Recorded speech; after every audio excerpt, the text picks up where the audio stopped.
Setelah itu, Shin berganti ke aliansi. Ternyata Hansen tengah menghubungi Huang Pupingking untuk meminta bantuan. Hansen meminta Huang Pupingking membawakannya plus membuatkannya seluruh peta Swakadewa kedua karena dirinya ingin menemui ibunya.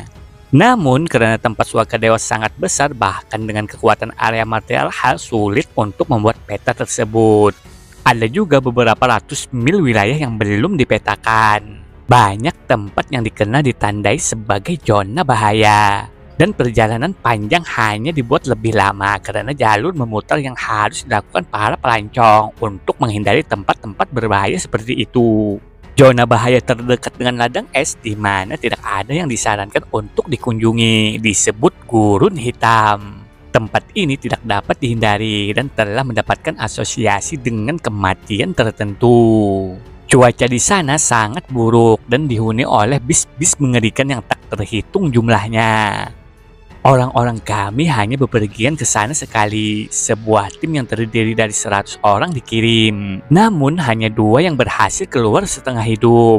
Mereka yang berhasil keluar bahkan tidak yakin bagaimana mereka melakukannya. Akun mereka merinci pertemuan dengan naga hitam di Gurun Hitam. Tapi monster lain menelan naga hitam itu dan itu tampak seperti burung pinik. Mereka berbicara tentang gunung yang bergerak, lubang pasir yang memakan makhluk, dan lebih buruk lagi tempat itu terlalu berbahaya bagi siapapun untuk menjelajah sendirian. Satu-satunya cara menghindari menjelajah melalui Gurun Hitam adalah jalan memutar yang akan memakan waktu 6 bulan untuk dilalui.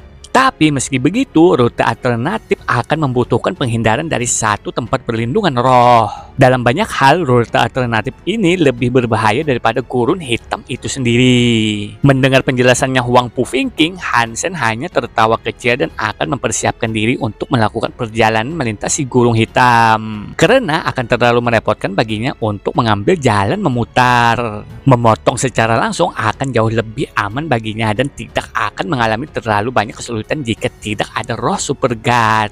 Namun itu akan menjadi waktu yang lama sebelum mencapai tempat perlindungan manusia lainnya. Karena alasan inilah dia akan memberitahu Jianren bahwa dia akan absen untuk waktu yang lama.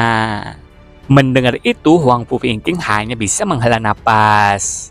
Dia pun berujar hanya bisa mensupport Hansen semaksimal mungkin. Namun Hansen harus tetap berhati-hati. Hansen pun sangat berterima kasih atas bantuannya Huang Pupingking dan segera akan pergi. Setelah itu, Shin berganti ke tempat Angel Gen Group yang terlihat sangat megah. Di dalam kantor perusahaan Angel Gen, seorang pria duduk di belakang meja. Zhou Heng dan Zhou Hai yang berdiri di dalam ruangan. Diam dengan kepala tertunduk. Mereka tidak berani menatap pria di depan mereka.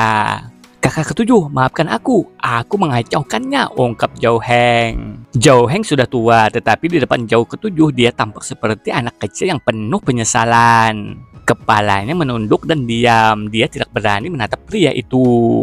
Kita pun diperlihatkan sosok Zhou ketujuh yang bernama Zhou Qi.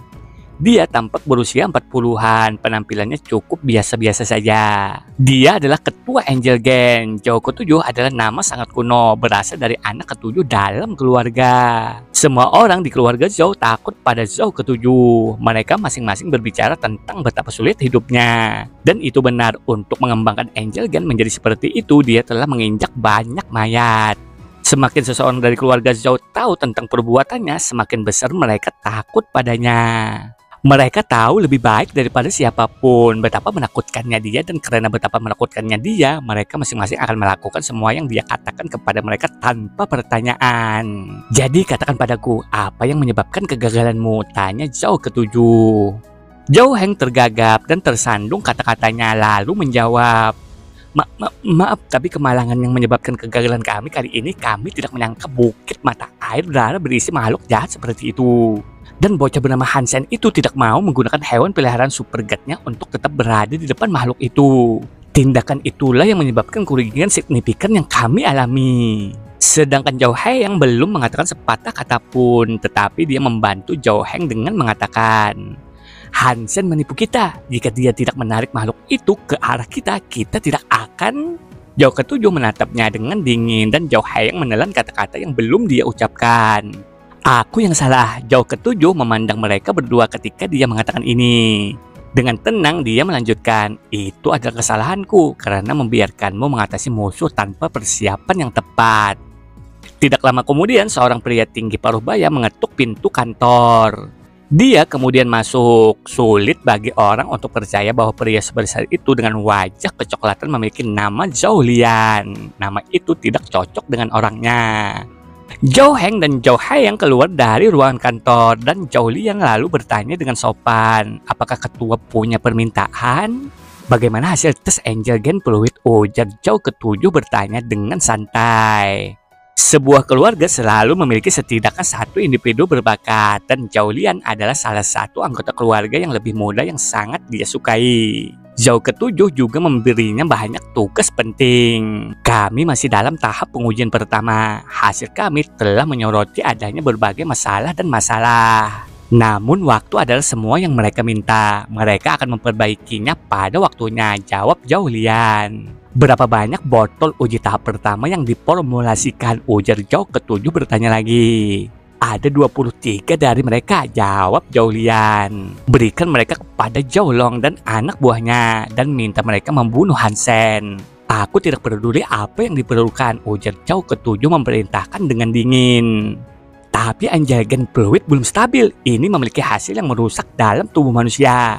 Jika Zhao Long dan orang-orang yang menggunakannya, bahkan jika mereka berhasil cukup lama untuk menyelesaikan tugas mereka, mereka mungkin tidak akan hidup lebih lama setelahnya, ungkap Zhao Lian. Dia pun ingin melanjutkan perkataannya, namun dipotong Zhao ketujuh. Zhao ketujuh mengungkapkan bahwa keluarga Zhao telah memberi makan dan merawat mereka semuanya untuk hari ini. Sudah waktunya kita mencoba tes tahap keempat. Amati Zhao Long dan orang-orangnya setelah mereka menggunakan cairan itu. Data yang akan kau kumpulkan sangat penting untuk kesuksesan Angel Gen Fluid di masa depan. Ya, jawab Zhao Lian. Dia tidak mengatakan apa-apa lagi. Dia pamit dan langsung menjalankan perintah. Lalu scene berganti. Setelah persiapannya selesai, Hansen membawa rubah perak dan meninggalkan shelternya. Dia melakukan perjalanan ke arah Gunung Iblis dan sekali lagi dia berencana untuk berbelok dan menuju Gunung Hitam. Tapi setelah tiba jalan setapak menuju dan melewati Gunung Iblis, dia mengerutkan kening. Segera dia tidak merasa aman. Aku telah melewati jalan ini berkali-kali, seharusnya tidak ada ancaman. Dan aku bukan Wang Yuhang, jadi aku tidak cukup beruntung untuk mengalami kemalangan menimpaku, gumam Hansen. Meskipun Hansen memikirkan hal ini, dia membuka sutra dongsuannya untuk memindai lingkungan sekitar untuk mencari kekuatan hidup. Dia ingin melihat apakah ada makhluk kuat di sekitarnya. Detik berikutnya, wajah Hansen berubah. Dia merasakan kehadiran banyak makhluk kuat. Dia bisa merasakan kekuatan makhluk-makhluk ini, tetapi dia tidak tahu apa itu. Tetap saja hanya merasakan kekuatan hidup seperti itu sudah cukup untuk membuat Hansen hampir panik. Energi yang dia rasakan lebih besar dari makhluk tingkat darah dewa, tapi tidak cukup di alam makhluk tingkat super god. Apa ini? Ujar Hansen. Hansen terus memindai sekelilingnya, dan dia memperhatikan bahwa kehadirannya mendekatinya dengan cepat. Kemudian dia melihat beberapa orang muncul di hadapannya dari hutan terdekat. Ketika Hansen melihat orang-orang ini muncul, Hansen tak menyangka bahwa itu adalah Sura. Bagaimana ini mungkin? Hansen melihat bahwa setiap orang memiliki tanduk yang menonjol dari kepala mereka. Tapi Sura tidak bisa eksis di tempat ini. Mereka tidak bisa menggunakan jiwa bis. Tapi Hansen bisa melihat mereka menggunakan baju besi jiwa bis, menggunakan persenjataan jiwa bis. Apa ini? Apa yang sedang terjadi? Mengapa ada Sura di tempat penampungan? Apakah Sura menemukan cara untuk bertahan hidup di dunia ini? Jika apa yang dia lihat itu benar, maka umat manusia pasti akan hancur. Namun dengan cepat Hansen menyadari ada yang tidak beres. Meskipun mereka memiliki tanduk mirip dengan Sura, warna mereka padam. Tanduk Sura bisa berwarna hitam, putih, emas, dan ungu. Tidak ada tanduk seperti itu. Jika mereka adalah manusia, mereka pasti telah mengkonsumsi poin super geno. Kalau tidak, energi mereka tidak akan sekuat itu. Mereka jauh lebih kuat dari manusia. Salah satu dari mereka melepaskan panah dari busur jiwa bis. Panah itu terbang langsung ke arah Hansen dengan kekuatan yang menakutkan. Itu membelah udara menjadi dua dan mendekatinya dengan cepat. Dong! Water Angel muncul di depan Hansen dan mematahkan panah jiwa bis. Tapi ini tidak menenangkan atau membuat Hansen lebih bahagia. Jika ada, itu membuatnya tampak murung dari sebelumnya. Kekuatan panah hampir sekuat yang bisa dicapai Hansen sendiri. "Siapa kalian?" teriak Hansen. Hansen ingin tahu apakah mereka Sura atau bukan. "Kami adalah orang yang datang untuk membunuhmu," ungkap pria yang menembakkan panah. Dia memberi isyarat dengan tangannya. Dia dan 22 rekan senegaranya yang bertanduk menyerbu ke arah Hansen. Di sisi lain puncak, Zhao Lian memegang teropong. Dia mengamati setiap gerakan kecil dengan penuh minat dan dia mencatat hasilnya. Tahap pertama Angel Gen Fluid versus hewan peliharaan Super God. Mari lihat apa yang terjadi.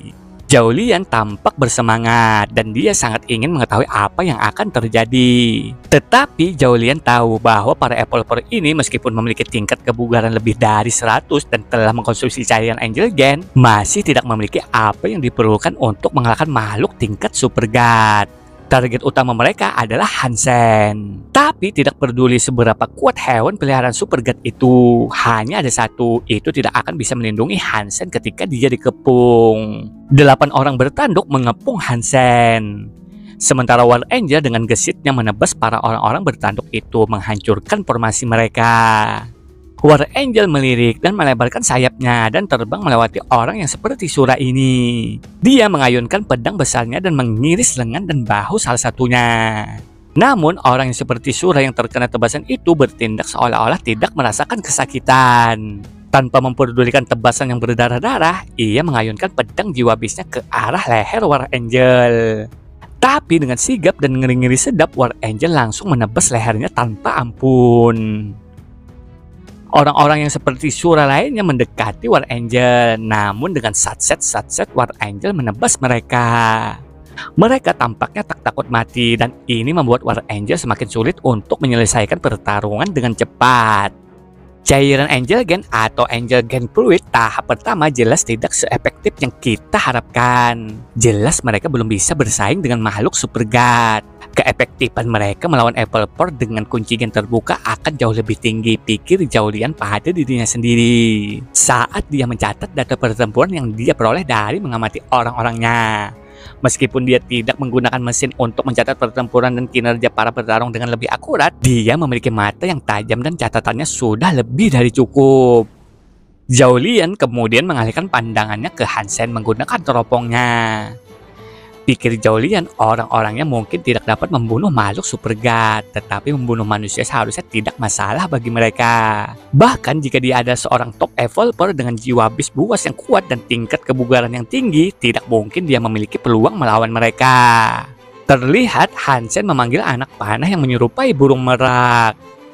Dia menarik anak panahnya. Melihat itu, Zhao Lian hanya meremehkan Hansen dan mengatakan bahwa Hansen sangat naif. Hansen mengangkat panah merak yang memancarkan sejumlah kilatan hitam kehijauan. Anak panah mulai melesat menembus setiap kepala orang-orang yang menyerupai Sura ini. Satu persatu seperti jatuhnya lingkaran domino. 8 dari mereka terbunuh dalam waktu singkat. Mereka semua tersungkur ke tanah. Tidak ada dari mereka yang berhasil mencapai 2 meter dari orang yang ingin mereka bunuh. Bagaimana mungkin? Tidak mungkin. Mata Zhao Lian terbuka lebar karena tidak percaya. Mengalami kesulitan besar untuk memahami apa yang baru saja dilihatnya. Dia tidak mengerti bagaimana orang-orangnya bisa dengan mudah dibunuh oleh panah seperti itu. Lalu dalam waktu setengah jam, War Angel telah berhasil membunuh sisa-sisa dari orang-orang yang menyerupai Sura itu. Hansen mengamati mayat yang tergeletak setelah dibunuh War Angel-nya. Mayat itu mulai membusuk dengan cepat. Bahkan tanduk di kepala mereka membusuk saat tubuh mereka yang hancur menjadi bubur tebal dan berdarah di tanah. Itu adalah pemandangan yang aneh.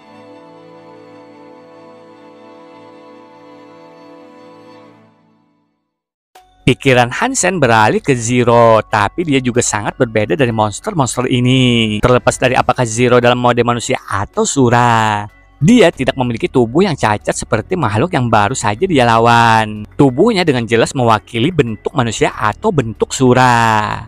Hak-hak ini tidak bisa menjadi ciptaan alami dunia ini. Manusia pasti telah membangun makhluk-makhluk ini. Siapapun yang menciptakan ini dan melepaskannya dariku jelas ingin melihatku mati. Tapi siapa yang akan melakukan hal seperti itu? Angel Gun sepertinya kandidat yang paling mungkin. Tetapi Hansen juga pernah menyinggung perusahaan Donglin sebelumnya. Dan bukan rahasia lagi betapa bagusnya Donglin dalam hal membuat hal-hal seperti itu. Tapi ada lebih dari 2 perusahaan di aliansi yang meneliti Gen. Jadi meskipun Hansen yakin Angel Gun adalah tersangka yang paling mungkin. Tanpa pikir panjang lagi, Hansen bergegas untuk kembali ke aliansi dan memanggil si singa emasnya. Sesampainya di aliansi, Hansen seperti tergesa-gesa. Pikirnya, jika lawannya bersedia melakukan ini padanya, dia takut apa yang mungkin mereka lakukan terhadap keluarganya. Hansen mencoba menghubungi ibunya. Dia ingin memberitahukannya untuk tidak menghabiskan banyak waktu di tempat penampungan dan tetap berada di aliansi selama dia bisa, atau setidaknya tunggu sampai dia tiba di sana untuk melindunginya. Tetapi ketika Hansen menghubungi ibunya, dia tidak menerima jawaban. Ini membuat hati Hansen melonjak khawatir. Hansen pun memutuskan untuk menghubungi Qin Xuan dan memintanya untuk mengirimkan beberapa anggota pasukan khusus untuk melindungi ibunya dan mengawalnya keluar dari penampungan jika mereka bisa. Sementara itu di sebuah pegunungan, terlihat di sana ada ibunya Hansen yang tengah menunggangi jiwa bis tipe tunggangan. Di sana ibunya Hansen tengah dihadang oleh beberapa orang. "Nona Han, akan lebih baik jika Anda ikut dengan kami," ujar ketua dari kelompok yang menghadang ibunya Hansen. "Siapa kalian dan kenapa aku harus mengikutimu?" ujar ibunya Hansen yang bernama Luo Sulan. Mereka tahu semua tentang Luo Sulan. Dia adalah seorang ibu rumah tangga yang membunuh beberapa bis untuk bertahan hidup. Dia telah dibantu melalui kebaikan orang lain dan tidak mampu berjuang untuk dirinya sendiri. "Diam jika Anda menolak untuk ikut dengan kami dengan damai. Maafkan kesalahan penanganan kasar yang mungkin terjadi selanjutnya." Mereka pun mulai mengangkat tangan mereka, mencoba menjambak ibunya Hansen dan menariknya dari tunggangan. Tepat ketika tangan salah satu dari mereka menyentuh Luo Sulan alias ibunya Hansen, dia mengangkat tangannya yang sehalus sutra dan dengan santai memotong leher salah satu dari mereka, seolah-olah dipotong oleh pisau yang tidak terlihat. "Apakah ada di antara kalian pernah merasa putus asa?" ujar ibunya Hansen dengan dingin dan ngeri-ngeri sedap. Mereka yang mendengar dan melihat kejadian itu, hati mereka menggigil saat rasa dingin menjalari tulang punggung mereka. Lalu dengan cepat ibunya Hansen bergerak. Sat-set, darah menyebar kemana-mana seperti bunga dengan setiap belokan. "Iblis, dia adalah iblis!" teriak ketua kelompok yang ingin menculik ibunya Hansen. Dia pun berlari ketakutan. Namun dengan cepat ibunya Hansen sudah berada di depan ketua kelompok itu yang bernama Du Ruzi. Dia bahkan tidak bisa berpikir untuk melarikan diri karena betapa menakutkannya ibunya Hansen. Dia benar-benar lebih menakutkan daripada iblis. Jangan bunuh aku masih punya keluarga," ungkap Du Ruzi mengeluarkan permohonan belas kasihannya setelah berlutut. "Iblis tidak percaya pada air mata," ujar ibunya Hansen menatap dengan dingin. Dia mengayunkan tangannya dan langsung menebas leher Du Ruzi tanpa ampun. Setelah itu terlihat dari kejauhan ada sebuah kelompok dengan menunggangi kuda menghampiri ibunya Hansen. Ketua kelompok itu memerintahkan kelompoknya untuk berhenti. Dia pun mulai turun dari kudanya dan menghampiri ibunya Hansen. Ibunya Hansen pun menanyakan, "Siapa kalian?" "Perkenalkan, saya dari tim Kristal Biru dari tim khusus Qin Xuan. Anak Anda Hansen meminta agar menjemput Anda dan melindungi Anda," ungkapnya dengan hormat. Tim Kristal pun dengan cepat membawa ibunya Hansen kembali ke tempat perlindungan. Sedangkan ibunya Hansen bergumam dalam hati, "Setelah beberapa tahun bekerja keras, apakah kita masih tidak bisa lepas dari lingkaran ini?" Setelah itu scene berganti di aliansi. Hansen terlihat khawatir karena dia mendapat kabar dari Qin Xuan apa yang terjadi di tempat penampungan dan dia juga merasa aneh mereka ingin mencelakai ibunya. Tiba-tiba Hansen mendapat telepon dari ibunya. Dengan cepat Hansen mengangkatnya dan langsung bertanya, "Bu, apakah ibu baik-baik saja?" Aku baik-baik saja. Apa yang mungkin terjadi padaku? Jawab ibunya Hansen dan balik bertanya. Bu, aku mungkin telah menyinggung seseorang di tempat penampungan. Mereka sudah mencoba mendatangiku, tetapi mereka tidak berhasil. Karena mereka tidak tidak melampiaskan keluhan mereka padaku, aku khawatir mereka mungkin akan datang untukmu, Bu. Hansen tidak bisa menyembunyikan sesuatu dari ibunya. Dan untuk masalah yang saat ini mengkhawatirkannya, dia harus mengatakannya sebenarnya padanya sehingga dia bisa memahami gawatnya situasi. Jika dia tidak melakukannya dan dengan senang hati meninggalkan keamanan aliansi, dia mungkin menemukan dirinya dalam masalah. Apa yang terjadi memang aneh, tapi Hansen tidak ingin hal lain terjadi pada ibunya sampai dia ke lokasi ibunya. Sen kecil, siapa yang kamu sakiti? Akankah sesuatu terjadi? Tanya ibunya Hansen cemas.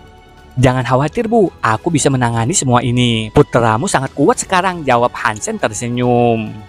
Ini salahku karena tidak bisa melindungimu, ungkap ibunya Hansen dengan nada sedih.